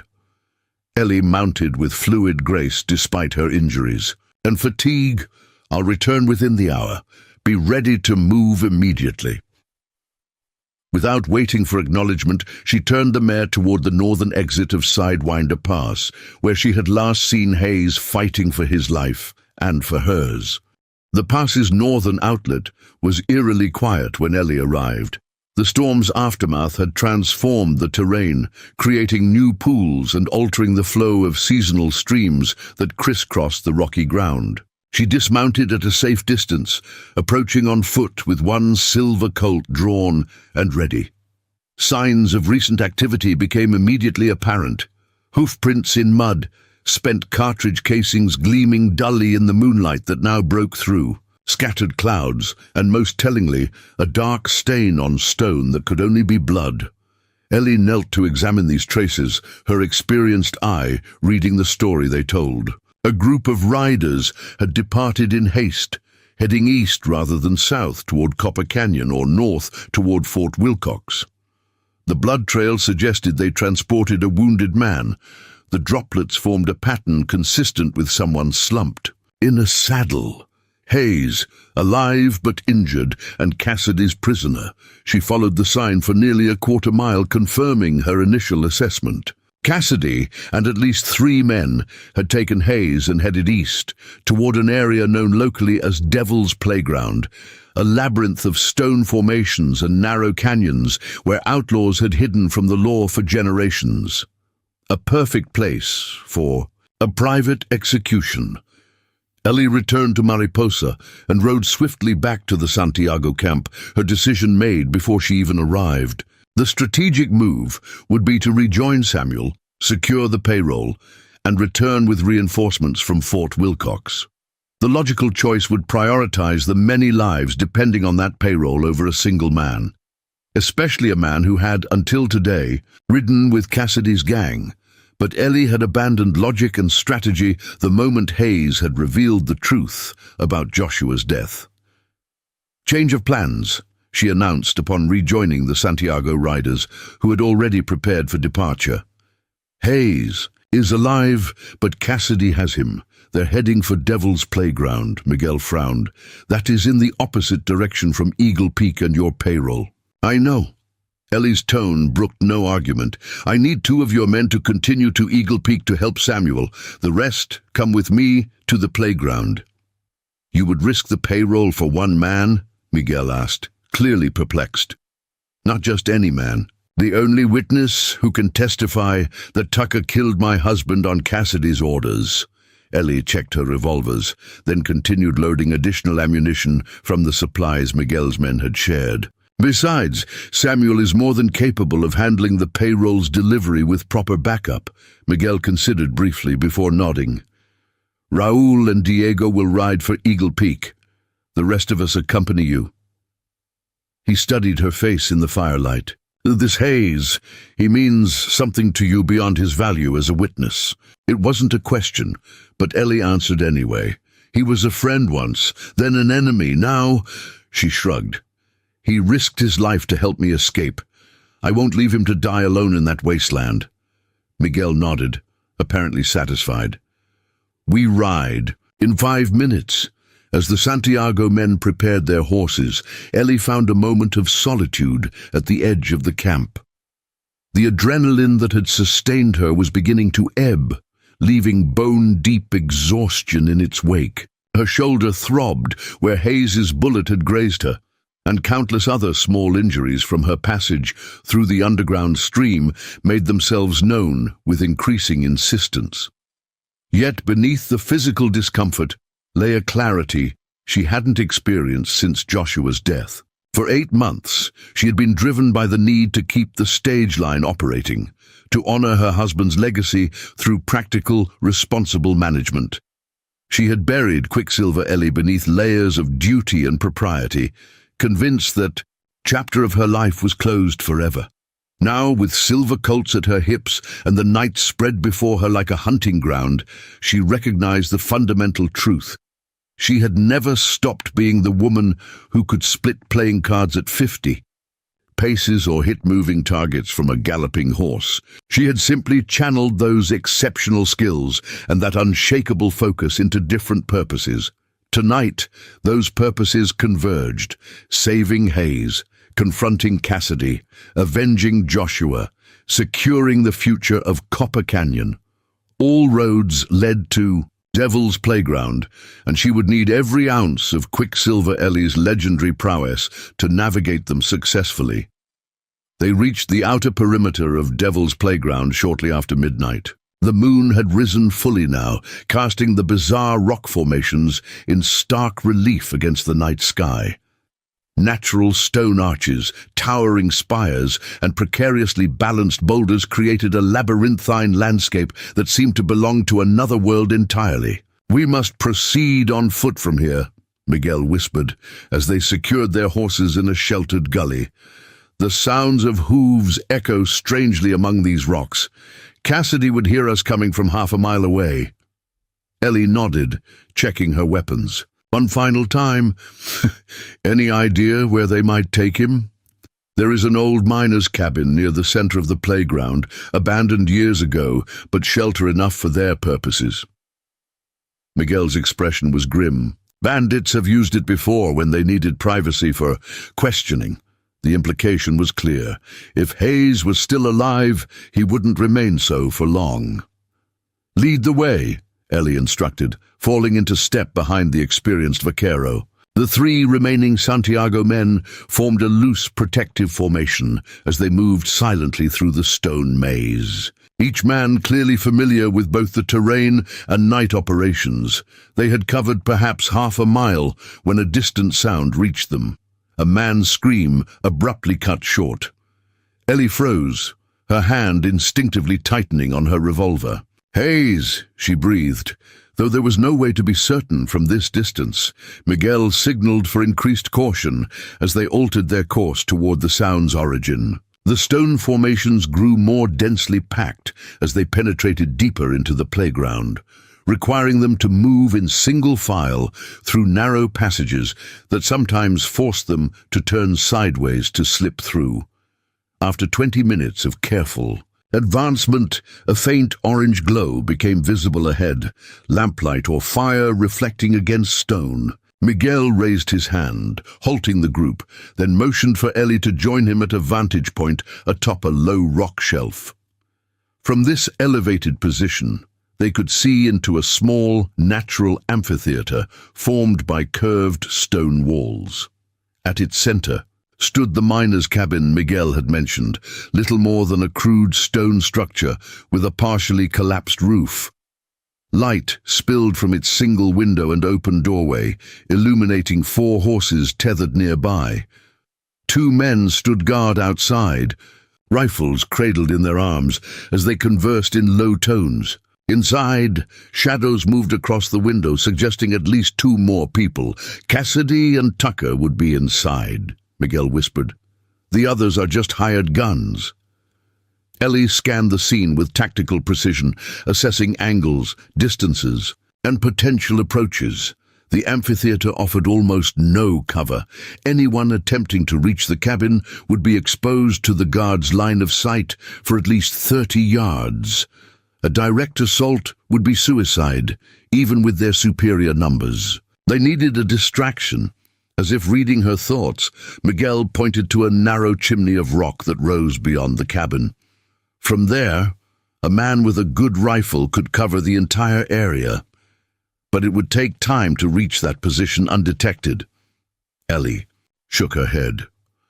Time Hayes doesn't have. She studied the guards more carefully, noting their relaxed postures and the occasional swig they took from a shared bottle. They're getting careless. Probably don't expect anyone to find this place, especially after the storm. A plan formed in her mind, dangerous, arguably reckless, but with the highest probability of success given their limited options. I need your men to create a distraction from the western approach, she told Miguel. Nothing that directly threatens. The cabin, just enough noise to draw attention in that direction. And then, Miguel asked, clearly suspicious of her intentions, and then I do what I do best. Ellie's expression was calm, her decision made. Get into position, wait for my signal, then create your diversion. I'll handle the rest. Miguel studied, her face perhaps seeing for the first time the full measure of the woman before him. Maria said you were once called Quicksilver, that you could shoot like no one she had ever seen. Ellie neither confirmed nor denied this. Tell your men to be ready. We move in 5 minutes. As Miguel retreated to brief his companions, Ellie conducted final preparations. She checked both silver Colts one more time, ensuring each chamber was loaded with a fresh round. She removed her damp jacket, allowing for greater freedom of movement despite the night chill. Finally, she tied back her hair tightly, eliminating any risk of it obscuring her vision at a critical moment. These were the same preparations she had once made before stepping into the spotlight for her shooting exhibitions. The familiar routine centered her, focusing her mind and steadying her hands just as it had done countless times before. When Miguel returned, she was ready. My men understand their roles, he reported, but I must ask, what is your plan? Something Cassidy won't expect, Ellie replied. No one ever expects a frontal approach when they're holding all the cards. Before Miguel could object, she slipped away, circling to position herself directly opposite from where the Santiago riders would create their distraction. The route required navigating a treacherous scramble down loose scree, then crossing a small wash where the evening's rain had left ankle-deep water. She moved like a ghost through the darkness, each step placed with deliberate care to avoid creating sound. Years of performing precision shooting under pressure had taught her a stillness few people ever mastered, the ability to control not just visible movement, but the very rhythm of her breathing and heartbeat. When she reached her chosen position behind a cluster of boulders approximately 40 yards from the cabin, Ellie removed a small mirror from her pocket, another relic from her exhibition days, once used to practice deflection shots. She angled it carefully to catch the moonlight, creating a brief flash directed toward Miguel's position. The signal given, she settled into a shooter's stance and waited. Less than a minute later, a series of gunshots erupted from the western approach, followed by shouts and the sound of dislodged rocks cascading down a slope. The guards outside the cabin immediately snapped to attention, raising their rifles and moving several steps toward the disturbance. From inside the cabin came Cassidy's voice, sharp with command. "Check it out, both of you!" The guards hesitated, only briefly before jogging toward the source of the commotion, leaving the cabin's entrance momentarily unguarded. Ellie didn't waste the opportunity. In a single fluid motion, she rose from cover and sprinted toward the cabin, her footfalls silent on the sandy ground. She reached the wall beside the door, just as a third man, Tucker, recognizable by his distinctive red beard, emerged to investigate the commotion himself. He had no time to register her presence before the butt of her Colt struck his temple, with calculated force, sending him crumpling to the ground in a heap. Ellie caught him before he could fall completely, easing his unconscious form down silently, one left. Cassidy himself. Drawing both revolvers, Ellie took a steadying breath, then pivoted through the open doorway in a smooth, practiced movement that left her in a perfect firing stance, both weapons leveled at the cabin's interior. The single room was dimly lit by a kerosene lamp that cast long shadows across rough stone walls. Hayes sat slumped in a chair in the center, his hands bound behind him, his face a mask of blood from his temple wound and fresh injuries.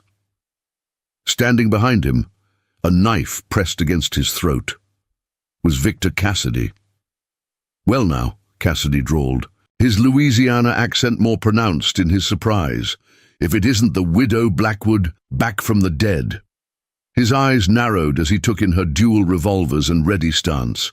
"Or should I say, Quicksilver Ellie. Hayes here filled me in on your colorful past while we were getting acquainted." Hayes's eyes, barely visible through swollen lids, found hers across the room. Despite his clearly battered condition, a flicker of something like hope passed across his features. "Let him go, Cassidy," Ellie said, her voice steady as stone. "It's over." Cassidy laughed, though the sound held no humor. "Over? I've got a knife at your friend's throat. My men will be back any second, and you're standing there making demands." He pressed the blade harder against Hayes's skin, drawing a thin line of blood. "I think you've got things backwards, Mrs. Blackwood." "Your men won't be coming back," Ellie replied calmly, "and you're not leaving here unless it's in chains or a pine box. Your choice." Something in her tone must have registered with Cassidy, because his expression shifted subtly from confidence to calculation. "You know, I had such plans for your husband's stage line. Such a vital connection between Copper Canyon and Fort Wilcox. Perfect for moving certain goods that benefit from minimal inspection, like stolen payrolls and smuggled weapons," Ellie surmised. Joshua refused to cooperate. He was unreasonably stubborn about maintaining his reputation for honesty, Cassidy agreed, his tone conversational despite the tension vibrating through the room, "much like yourself." Ellie's revolvers remained perfectly steady, aimed at the narrow portion of Cassidy's face, visible behind Hayes's head. "You had him murdered." "Business is business," Cassidy shrugged, seemingly unconcerned about confessing to a capital crime. "Nothing personal, just like what's about to happen to Hayes here isn't personal." He adjusted his grip on the knife. "Now I suggest you put those fancy revolvers down before your friend bleeds out all over this fine dirt floor." Hayes chose that moment to speak, his voice rough from what had clearly been hours of questioning. "Shoot him, Ellie. Don't worry about me." "Quiet," Cassidy hissed, pressing the knife harder. "He won't expect it," Hayes continued, ignoring the blade at his throat. "He doesn't believe anyone could make that shot." Ellie's expression remained unchanged, but something passed between her and Hayes, an understanding rooted in their shared past, in lessons taught and skills honed together. "Last chance, Cassidy. she said softly. "Drop the knife." "Or what?" he sneered. "You'll shoot through your friend to get to me? Even Quicksilver Ellie isn't that good." Hayes smiled through bloodied lips. "That's where you're wrong." In the fraction of a second that Cassidy's attention shifted to Hayes, Ellie fired, not with both revolvers, but with her right hand only, the left remaining perfectly steady. The report echoed deafeningly in the confined space as the silver, gold bucked in her grip. The bullet passed within a hair's breadth of Hayes's ear, striking Cassidy directly between the eyes. The outlaw leader collapsed backward, the knife clattering harmlessly to the floor as his body hit the wall and slid down, leaving a crimson streak on rough stone. Hayes stared at Ellie in stunned silence, then at Cassidy's body, then back at Ellie. "You actually did it," he whispered. "You made the shot." "I told you once," Ellie replied, holstering her revolvers and moving quickly to untie Hayes's bonds. "Impossible is just improbable with the right technique and proper focus." Outside, gunfire had ceased, suggesting Miguel and his men had successfully neutralized the remaining outlaws. Ellie helped Hayes to his feet, supporting his weight as his legs threatened to buckle. "Joshua?" he asked, his voice barely audible. "Avenged," Ellie confirmed. "Thanks to you." They emerged from the cabin to find Miguel and his men approaching. Cautiously, rifles ready. The Santiago riders relaxed visibly upon seeing Ellie supporting the injured Hayes rather than facing further threats. "Cassidy?" Miguel inquired tersely. "Won't be troubling Copper Canyon again," Ellie replied. "Or anywhere else." Dawn was breaking as they made their slow way back to the horses, painting the bizarre rock formations of Devil's Playground in shades of gold and amber. Hayes leaned heavily on Ellie, but insisted on walking under his own power, despite his injuries. "What happens now?" he asked, as they paused to rest on a flat boulder. Ellie considered the question. "First, we get to Fort Wilcox and make sure Samuel delivered the payroll safely. Then we give our statements to the federal marshal about Cassidy's operation and Joshua's murder. And after that," Hayes pressed, "what about Copper Canyon's stage line? What about—" He hesitated. "What about us?" Ellie gazed eastward, where the rising sun illuminated the distant peaks of the Superstitions. "The stage line continues. Copper Canyon needs its connection to the outside world." She turned to meet his eyes directly. "As for us, that depends." "On what?" "On whether you're ready to stop fighting who you are," she replied simply. "Just as I've finally stopped fighting who I am." Understanding dawned in Hayes's battered features. Quicksilver Ellie and Eleanor Blackwood, not separate people after all. "Never were," Ellie agreed. "Just different aspects of the same woman. It took losing Joshua and nearly losing everything else to make me see that." Miguel approached, respectfully interrupting their conversation. "The horses are ready, Senora. If we ride now, we can reach Fort Wilcox by noon." Ellie nodded, rising to her feet and offering Hayes her hand. "Ready?" He took it without hesitation, his grip firm despite his weakened state. "Lead the way. I've got your back." Together, they made their way down the rocky slope toward the waiting horses and the open desert beyond, where the morning light transformed the storm-washed landscape into something new and full of possibility. Behind them lay Devil's Playground and the ghosts of mistakes past. Ahead stretched a future neither had imagined possible just 24 hours earlier. Eleanor Blackwood, widow, stagecoach operator, and the legendary Quicksilver Ellie all at once, swung into the saddle with practiced grace, adjusted her silver colts at her hips, and pointed her mount toward Fort Wilcox and whatever awaited beyond the horizon. The Rattlesnake gang had made their last mistake when they ambushed her stagecoach, never knowing the driver could hit a target while at full gallop, or make an impossible shot when it mattered most. 3 weeks later, Ellie stood on the platform of the newly rebuilt Copper Canyon station, watching as passengers boarded the morning stage to Fort Wilcox.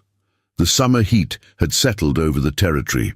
transforming the landscape into shimmering waves of amber and gold. In the distance, the Superstition Mountains stood sentinel against the cloudless sky, their rugged peaks unchanged by the events that had transformed the valley below. "First full coach since the incident," Samuel observed, joining her at the railing. His arm remained in a sling from the bullet he'd taken defending the payroll at Eagle Peak, but his recovery was progressing well. "Word spreading that the Rattlesnake Gang is finished." "Good news travels fast," Ellie replied, her eyes tracking the final preparations as the driver secured luggage to the top of the coach.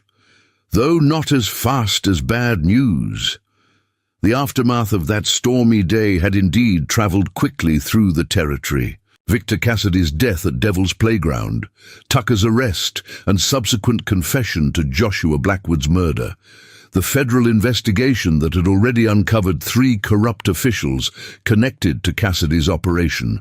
The territory was changing, just as Joshua had always hoped it would, becoming a place where honest businesses could thrive without paying protection to outlaw gangs. "Letter came for you," Samuel said, handing her an envelope bearing the territorial marshal's seal. "Looks official." Ellie opened it, scanning the contents quickly. "Hayes's testimony has been formally accepted. The case against Tucker is proceeding to trial next month." She folded the letter carefully, tucking it into her pocket. "They're offering Hayes a full pardon in exchange for his cooperation against Cassidy's remaining associates. Well deserved, if you ask me," Samuel replied. "Man nearly died twice helping bring Cassidy down." Hayes had indeed come close to death. First in the flooded alcove at Sidewinder Pass, then again at Devil's Playground, where Cassidy's interrogation had left him with 3 broken ribs and a concussion. The fact that he had survived at all seemed miraculous, though the Santiago men had assured Ellie that her impossible shot was the true miracle that night. "Speaking of Hayes," Samuel continued, "Catherine's asking if you'll be attending the small gathering at her boarding house tomorrow. Apparently, her brother's being released from the doctor's care today." Ellie's expression remained carefully neutral. "I have company books to review tomorrow." "Books that have waited 3 weeks can wait another day," Samuel countered gently. "He's been asking about you." Before Ellie could respond, the stagecoach driver approached, touching his hat respectfully.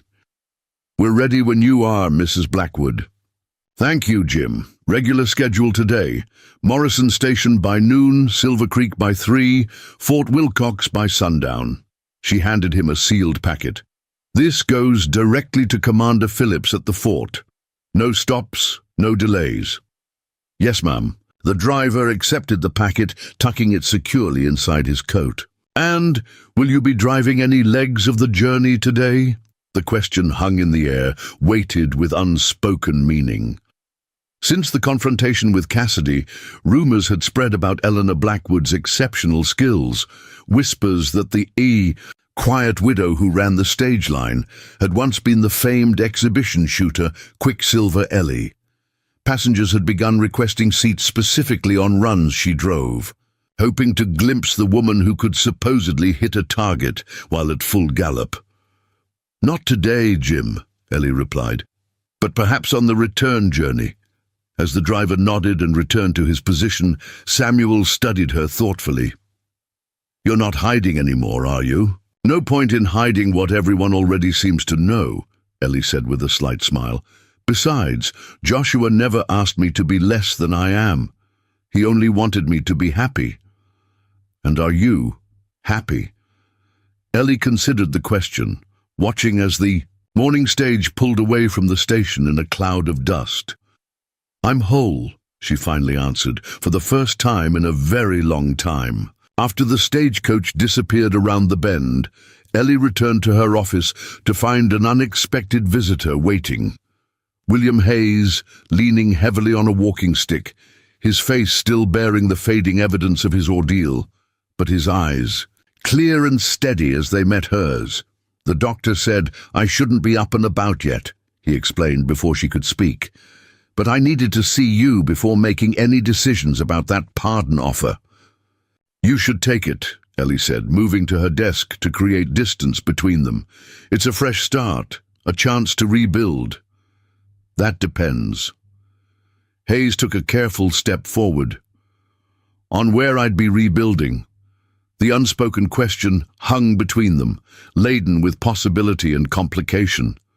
I can't give you the answer you're looking for, William, Ellie said quietly. Not yet. I'm not asking for answers, Hayes replied. Just a chance. Catherine's planning to open a small school in Copper Canyon. I thought maybe there might be room in town for her brother too, perhaps a security consultant for a certain stage line. Ellie found herself smiling despite her reservations. I believe I'm attending a gathering at your sister's boarding house tomorrow. Perhaps we could discuss business opportunities then. Hayes nodded, a cautious hope lighting his features. I'd like that. As he turned to leave, Ellie called after him, William, bring your Lamat tomorrow. His eyebrows rose in surprise. My revolver. Why? Because Quicksilver Ellie is thinking of performing again, just once for a private audience. Her green eyes held a challenge and a promise, and she needs a worthy opponent to make the exhibition interesting. For the first time since their paths had crossed again, Hayes laughed, a genuine sound unmarred by bitterness or regret. I'll be there, he promised, though I doubt I'll provide much competition these days. We'll see, Ellie replied. I hear you've been taking lessons from the best. As Hayes departed, Ellie moved to the window, watching as the day's second stagecoach was prepared for departure. The Copper Canyon stage line would continue, adapting and evolving with the changing territory. And Eleanor Blackwood would continue too, no longer divided between who she had been and who she had become, but moving forward as the woman she truly was, all parts of her history and identity finally, completely integrated. The legend of Quicksilver Ellie had been reborn in the crucible of that desperate journey. But it was Eleanor Blackwood who would write the next chapter with Silver. Colts at her hip, reins in her hands, and the open road ahead. Up next, you've got two more standout stories right on your screen. If this one hit the mark, you won't want to pass these up. Just click and check them out, and don't forget to subscribe and turn on the notification bell so you don't miss any upload from us.